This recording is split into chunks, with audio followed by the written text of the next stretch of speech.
स्वागत है बच्चों आपका मेरे इस यूट्यूब चैनल पर। आज हम क्लास 12th की श्रद्धा मनु के, जो कि जयशंकर प्रसाद जी द्वारा रचित है, 12th क्लास की कुछ पंक्तियों की व्याख्या करेंगे। तो देखिए, मसरण गांधार देश के नील रोम वाले मेषों के चर्म ढक रहे थे, उसका वपुकांत बन रहा था वह कोमल वर्म। तो संदर्भ है इसका कि प्रस्तुत पद्यांश हमारी पाठ्य पुस्तक के काव्य खंड के श्रद्धा मनु शीर्षक से लिया गया है और इसके कवि या रचयिता जयशंकर प्रसाद जी हैं। प्रसंग यह है कि इन पंक्तियों में कवि ने श्रद्धा की वेशभूषा का बड़ा ही मनोहारी वर्णन किया है। तो मसरण गांधार देश के नील, मसरण यानी चिकना, कोमल, मुलायमदार। गांधार देश के नील रोम वाले मेषों, मेष यानी भेड़ के चर्म यानी खाल के। तो कवि कहते हैं कि श्रद्धा ने गांधार देश में पाए जाने वाली उत्तम नस्ल की नीली बालों वाली भेड़ों की खाल से बने अत्यंत कोमल, सुंदर और चमकदार वस्त्र पहन रहे थे, ढक रहे थे। उसका वपुकांत बन रहा था वह कोमल वर्म। ढक रहे थे वपुकांत, वो कह रहे वपुकांत यानी सुंदर शरीर। तो कवि कहते हैं कि वे वस्त्र न केवल श्रद्धा के कोमल और सुंदर शरीर को ढक रहे थे, बल्कि बन रहा था वह कोमल वर्म, वर्म मतलब कवच, बल्कि वे वस्त्र कोमल होते हुए उसका सुरक्षा कवच बने हुए थे। तो आगे देखिए, नील परिधान बीच सुकुमार, खुल रहा मृदुल अधकुला अंग। नील परिधान बीच सुकुमार, खुल रहा मृदुल अधकुला अंग, खिला हो ज्यों बिजली का फूल, मेघ बन बीच गुलाबी रंग। तो नील परिधान यानी कि कवि कहते हैं कि श्रद्धा ने नील परिधान नीले वस्त्र, नीले रंग की वेशभूषा, बीच सुकुमार, सुकुमार हो गया अति कोमल। तो कवि कहते हैं कि श्रद्धा ने अपने शरीर पर नीले रंग की भेड़ की खाल के जो वस्त्र पहन रखे थे वे बहुत ही कोमल थे और खुल रहा मृदुल अधकुला अंग। तो वो कह रहे हैं उसकी वेशभूषा से उसके कोमल और सुकुमार अंग दिखाई दे रहे थे। खिला हो ज्यों बिजली का फूल, मेघ बन बीच गुलाबी रंग। तो कह रहे हैं, कवि कहते हैं कि मेघवन यानी खिला हो ज्यों बिजली का फूल, मेघवन बीच गुलाबी रंग। मेघवन यानी बादलों का समूह। तो वो कह रहे हैं, कवि कहते हैं कि उसे देखकर ऐसा प्रतीत हो रहा था कि मानो नीले बादलों के वन में गुलाबी रंग का सुंदर बिजली का कोई फूल खिला हो। ओह वह मुख पश्चिम के व्योम आकाश, बीच जब घिरते हो घनश्याम, घनश्याम यानी काले बादल। तो वो कह रहे हैं श्रद्धा का वह कांतिमय मुख घनश्याम, श्रद्धा का वह कांतिमय मुख घनश्याम यानी काले रंग के बादलों से घिरा हुआ ऐसा प्रतीत हो रहा था कि मानो संध्या के समय पश्चिम से आकाश में काले बादल घिर आए हों। अरुण रवि मंडल उनको भेद, दिखाई देता हो छविधाम। अरुण यानी रवि, अरुण रवि यानी अरुण, लालिमा युक्त सूर्य। तो वो कह रहे हैं और लालिमा युक्त सूर्य जो है उन काले बादलों को भेद कर, उन्हें चीर कर आकाश में सुशोभित हो गया हो।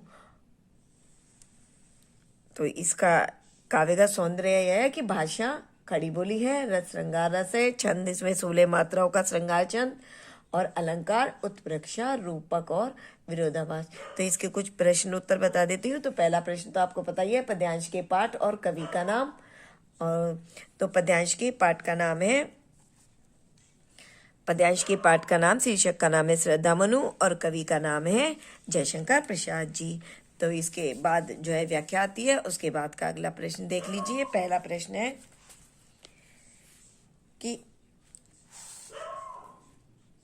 कवि के अनुसार श्रद्धा ने गांधार देश में पाए जाने वाली, कवि के अनुसार श्रद्धा के जो वस्त्र थे वो कैसे थे।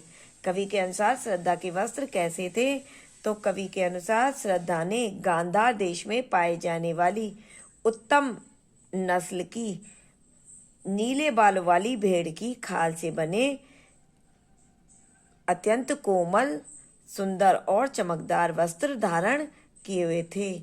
या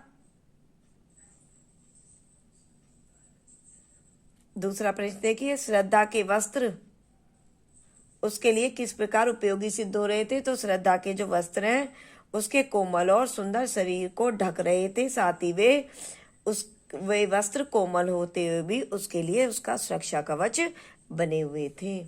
इसके अलावा देखिए प्रश्न कि श्रद्धा अपने शरीर पर किस प्रकार के वस्त्र धारण किए हुए थी। तो श्रद्धा अपने शरीर पर नीले रंग की भेड़ की खाल के वस्त्र धारण किए हुए थी। श्रद्धा की वेशभूषा को देखकर कैसा प्रतीत हो रहा था। तो श्रद्धा की वेशभूषा को देखकर ऐसा प्रतीत हो रहा था कि मानो नीले बादलों के वन में गुलाबी रंग का कोई सुंदर बिजली का फूल खिल गया हो। अब अगला देखिए, घिर रहे थे घुंघराले बाल अंश अविलंबित मुख के पास, नील घन शावक से सुकुमार सुधा भरने की को विधु के पास। तो इसका प्रसंग है कि यहाँ पर कवि ने जो है श्रद्धा की छवि का श्रद्धा की सुंदरता का बड़ा ही मनोहारी वर्णन किया है। तो क्या कह रहे हैं कि घिर रहे थे घुंघराले बाल अंश अविलंबित मुख के पास। अंश हो गया कंधा और अवलंबित हो गया लटके हुए। तो वो कह रहे हैं कि कवि जो है श्रद्धा की सुंदरता का वर्णन करते हुए कहते हैं कि श्रद्धा के कंधे पर लटकी हुई उसके काले जो बाल थे, उसके काले घुंघराले बालों की लट उसके मुखड़े पर, उसके मुख पर ऐसे झूल रही थी कि मानो नील घन शावक से सुकुमार। तो घन शावक यानी शिशु, बादल का टुकड़ा, नन्हा बादल।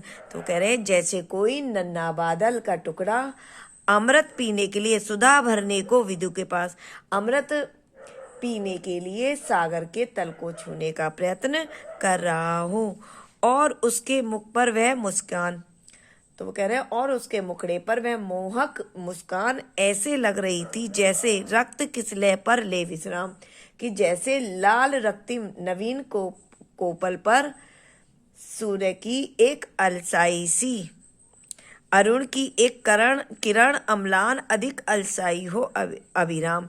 तो कह रहे हैं और उसके मुख पर वह जो मुस्कान थी वह मोहक मुस्कान ऐसे लग रही थी जैसे लाल रक्तिम नवीन कोपल पर सूर्य की एक अलसाई सी एक स्निग्ध किरण विश्राम कर रही हो। कहा मनु ने नवधरणी बीच, बना जीवन रहस्य निरूपाय। तो इन पंक्तियों में जो है कवि ने श्रद्धा मनु से, मतलब यहाँ पर जो है उस समय का वर्णन किया जब श्रद्धा जो है मनु से उसका परिचय पूछती है। तो इस पर मनु उसे अपनी दयनीय स्थिति का परिचय देते हैं। तो यहाँ पर उसी का वर्णन किया। तो कह रहे हैं कहा मनु ने नव धरणी बीच, तो नव आकाश, धरणी धरती। तो कह रहे हैं कहा मनु ने, मनु श्रद्धा को अपना परिचय देते हुए कहते हैं कि नव धरणी बीच यानी पृथ्वी और आकाश के बीच में, इस नीरव स्थान पर, वो कह रहे हैं पृथ्वी और आकाश के बीच में इस नीरव स्थान पर मेरा एकांकी जीवन एक रहस्य, एक पहेली बना हुआ है और उसे सुलझाने का मेरे पास कोई उपाय नहीं है।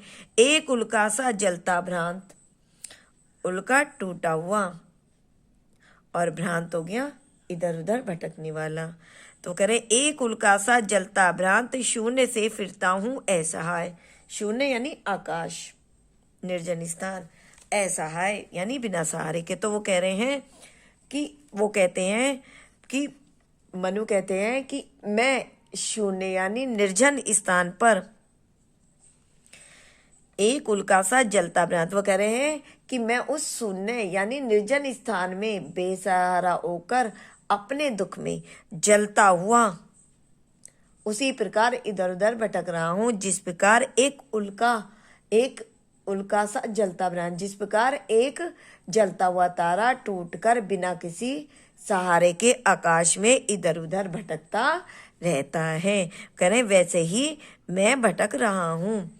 कौन हो तुम बसंत के दूत, बिरस पतझड़ में अति सुकुमार। तो कह रहे हैं अपना परिचय देने के बाद जो है मनु जो है श्रद्धा से प्रश्न करते हैं कि हे सुकुमार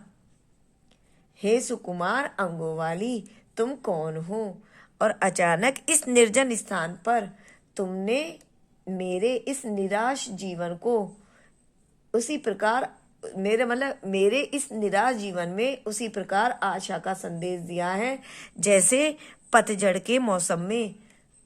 के समय में कोयल अपने मीठे स्वर में बसंत के आने की सूचना देती है। तो कह रहे हैं ऐसे ही तुमने मेरे इस निराश जीवन में आशा का संदेश दिया है। घन तिमिर में चपला की रेख, तपन में शीतल मंद ब्यार। तो कह रहे हैं मनु कहते हैं कि मेरे इस निराशपूर्ण जीवन में तुम आशा की किरण जैसी दिखाई दे रही हो। घन तिमिर में चपला की रेख, तपन में शीतल मंद ब्यार, और साथ ही वेदना और व्यथा से तप्त मेरे जीवन में शीतल और मंद पवन की भांति नई चेतना उत्पन्न कर रही हो। तो काव्य का सौंदर्य, भाषा साहित्यिक खड़ी बोली, रस श्रृंगार रस, छंद 16 मात्राओं का श्रृंगार छंद, और अलंकार यहाँ पर श्लेष उपमा रूपक है। और इसके प्रश्न, पहला प्रश्न वही है, इसके बाद दूसरा प्रश्न देखिए। पहला प्रश्न वही है कि पद्यांश के पात्र और कवि का क्या नाम है, या पद्यांश का संदर्भ लिखिए।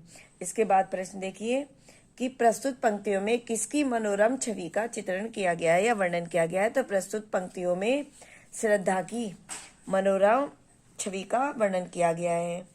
अगला प्रश्न, श्रद्धा के मुखड़े पर झूलने वाली बालों की लट कैसी प्रतीत हो रही है। तो श्रद्धा के मुखड़े पर झूलने वाली बालों की लट ऐसी प्रतीत हो रही है कि मानो कोई नन्हा बादल का टुकड़ा अमृत पीने के लिए सागर के तल को छूने का प्रयास कर रहा हो। अगला, इन पंक्तियों में सूर्य की अलसाई सी किरण के संदर्भ में क्या कहा गया है।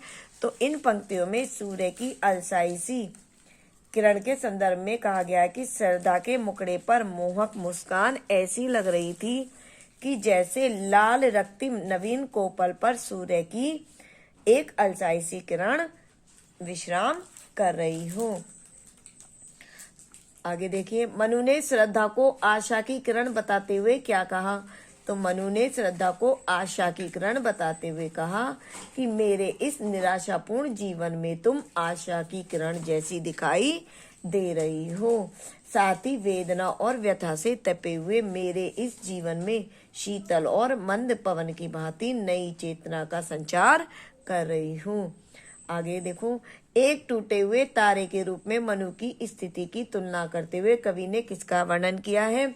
तो एक टूटे हुए तारे के रूप में मनु की स्थिति की तुलना करते हुए कवि ने मनु की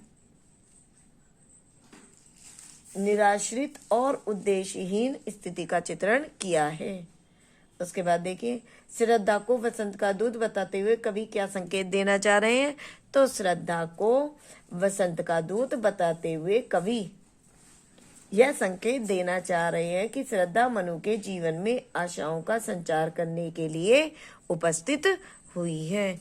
बच्चों, अगर मेरी वीडियो पसंद आई हो तो इसे लाइक करिए, शेयर करिए, कमेंट्स करिए और ज़्यादा से ज़्यादा सब्सक्राइब करिए। धन्यवाद।